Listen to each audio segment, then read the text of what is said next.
good measure. Yeah, so a matchup we haven't seen this weekend. The rug deck, you're all familiar with it. Stifle, Nimble Mongoose, Delver Seekers, Tarmogoyf, bunch of permission, cards like Daze, Force of Will, and then Lightning Bolt to sort of, Chain Lightning to sort of help clear the path or burn their opponent out. Whereas the Miracle deck takes a much more controlling route.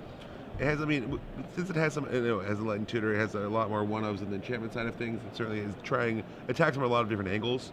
Particularly in this matchup, we're probably seeing, give me a second to flip through, there's a lot of one-ofs in this deck list. Yeah, and only one in Lightning Tutor. I'm always surprised that the Miracle decks never play, they only run one or two in Lightning Tutors. They never really try to go for that entire toolbox plan. Right. But they get a lot of consistency out of their Divining Top and Brainstorm, so you maybe just don't need as much card. I mean, Lightning Tutor is card disadvantage, so you probably don't want to give up that extra card unless you have to.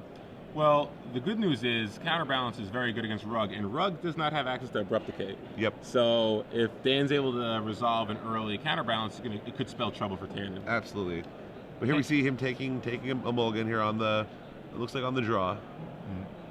And Tannon after board, he has 1 Spell Snare, 2 Ancient Grudge, 3 Surgical Extractions, 3 Submerge, 1 Click, 2 Rough and Tumbles, 2 Pyroblast, 1 Envelop. No Croson Grip, which is, you know, an answer, a possible answer to Counterbalance. But again, does have Spell Snare, which is a way to stop Counterbalance from entering play. It does have a Mendelian Click along with 2 Pyroblasts, which we can see coming in. Sure. And if you can get that cheap pressure, if you can get a Nimble Mongoose to resolve early and just keep a Counterbalance from entering play, still has enough ways, because again, the Miracle deck doesn't have a really good way to deal with like a Nimble Mongoose, you know? Well, I mean, it does have Rest in Peace. Yes. That's one good way of shutting kind of down his power toughness, but yeah, otherwise he has to probably Terminus it away. It's not an easy permanent to interact with. Doesn't look like there's any Supreme Verdicts in his list. No, just the 3 Terminus. Yep. Does have Blood Moon, which is actually pretty good against the Rug deck because they have no basic lands whatsoever. So it'd be interesting to see. I could see Blood Moon coming in, especially with the Enlightened Tutor package. Yep, could see Blood Moon. Could also see Humility making an appearance here. Even Moat, potentially. A lot of problematic enchantments here that can lock this game out and put Tannon on the plan of going to launch a lot of burn at your head. Yeah. And probably those burn spells are getting shaved, which makes that a difficult challenge. So it looks like Dan, unfortunately, has to go to 5 cards. He had Counterbalance, Rest in Peace, just not enough lands really to get anything going. You can't afford to have landlight hands against a deck like Rug because between Wasteland and cards like Daze, and Stifle, they really go after your mana. Exactly.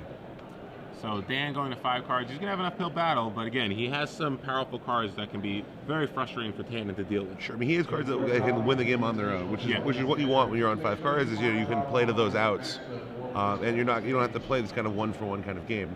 And if Tannon does have a Disruption Light hand, doesn't have a lot of those Stifle Wasteland kind of cards, could give Dan a chance to claw back into this one. Now, what do you think about the Miracle deck in general in this format? I think it has Octopus in a kind of interesting position. It certainly ebbs and flows as Abrupt Decays are more or less prevalent because that is a huge part of it. I think I like it for this metagame. I've considered playing it instead of Esper. You know, historically, I think it has its own attacks from a different angle, which I like. Yeah. And it has a lot of good control elements to it. It seems like there's like an ebb and flow where there's sometimes, especially in the Open Series, where I believe it won like 2 Open Series in a row, and then it sort of fell off the radar for a while, and then it kind of comes back. And I think we see that traditionally in Legacy, where it's just, especially in the Open Series, where you just see certain decks rise and fall in prominence every week or so. And there are so many playable decks in Legacy that you kind of expect that kind of things to change over time. Here we see Tannon's hand. Not a lot of the Stifle business going on, but certainly has a number of threats. We saw, I think it looked like Delver, Goyf, and Nimble Mongoose all present. Yeah, and Dan, I mean, for 5 cards, he has at least Jason 3 lands, so it's not the worst. Can't go to 4 here. Is he considering it? I can't see what the 4th, the white card is in his hand, but you know, with 3 lands Jace, I think that's not the most you can ask for. I mean, if you're picking, wow, he's mulliganing that. That is an aggressive mulligan. Wow. If you're picking your 4-card hand, 3 lands Jace would be near the top of your choices. I feel like maybe he just thinks it's not good enough against like a deck like Tannon, because again, the Jace is unlikely to resolve against a Rug Delver deck, you know? Sure. So maybe he just thinks, listen, the only way I'm winning this game is if I have a hand of like land, counterbalance, or land, top, rest in peace, land. You know, who knows? But again, Sure. is Jace really going to resolve? You know, I don't know what the last card was. If it was a rest in peace, I think it's a reasonable keep there. Yep. If it's rest in peace, Jace and 3 lands, I think it's a reasonable keep. But I'm not sure if it was a rest in peace. I think at this spot, you just want to have lands, and then you hope to draw some. I mean, you're on 5 cards. Yeah, you're going gonna. to 4. Yeah. I mean, your 4 card hand just have one, especially against a deck that has so many ways to attack your mana. Make sure you just have mana. So if you draw, you can just Miracle of Terminus, and all of a sudden you're back in the game. I agree with the amount of cards that he could draw that could potentially change the shape of the game. I think just you want mana. He had a basic plane, so he's going to be safe from the Wasteland on Terminus. He can, and he's on the play, so he can. Or I'm not sure if he's on the play, but again, like you said, having mana is really just what you want in this situation. And what are the odds that he's going to have 3 land in this 4 card? Right. But again, 2 lands counterbalance top. That might be enough. Maybe that's what he's looking for. Maybe he just thinks counterbalance is the most important card in this matchup. I really need that. And it looks like the Rug Delver deck is on the play. Yeah, so I think on the draw that seems like a hard hand to be mulliganing there. So Dan's going to 4 cards here. Let's see if he gets the 4 that he wants. Let's see if, okay, so there's 1 land, 2 land, And 3 land. Okay, he actually may have done better. Looks like 3 land Sword Splashers to me. So, okay. So Tannon goes turn 1 Delver Secrets. Oh, there's a top. So interesting, Dan chooses to go turn 1 Plains, top. And now he's saying, do you have days? Do we have the days or We're no? going to sit here, we're going to leave it behind our land, waiting. Of course it will. Brainstorm for, oh, well. Tannon respects the power of the Senses Divine Top, especially with Tannon on a mulligan to 4. Oh, rest in peace, not a Swords of Flashers, that last card. Oh, okay. So misses with Delver Secrets, so Dan gets a little luck back. Looks like, the rest in peace is pretty good against the remaining threats in Tan and Tan. Tannon is basically on this Delver. Yeah, although Tannon does have a Wasteland. But as long as Dan fetches an island, yeah, as which long hopefully as Dan doesn't get plays ambitious. conservatively. Hopefully does not get ambitious on this fetch land. And again, with 2 fetch lands, I don't think there's a reason for him to really go for a non-basic. I agree completely. So thankfully Delver didn't flip, so with the Tarmogoyf coming down, Dan can play a Rest in Peace and mitigate some of the damage that will be taken next turn. Oh, There's wow, a Jace. So as long as we get an island here, we are in good shape. Yeah. We go go. island, draw another land, Now, hope for do we another miss- missed Delver flip. Do we miss the Rest in Peace trigger here? Those cards are still in graveyards. Oh wow, Pyroblast comes down. So he has a way to flip Delver along with dealing with a potential Jace that could be coming down a couple times. So yeah, did Rest in Peace trigger? Did it remove the cards in the graveyard, or no? Did we miss it? Looks like the players are kind of rushing through. So okay, yeah, it looks like they were just Probably trying verbally to pick up announced the it. pace. Yeah. Dan's playing a slow deck. He kind of knows with less than 12 minutes left in the round, let's play a little faster. So there's probably just a verbal agreement among the two to take a little shortcut. So good turn for Tannon. He's revealed a Pyroblast to flip the Delver, and the Pyroblast is now He just drew Helm of Obedience. So Pyroblast cannot stop a Helm of Obedience.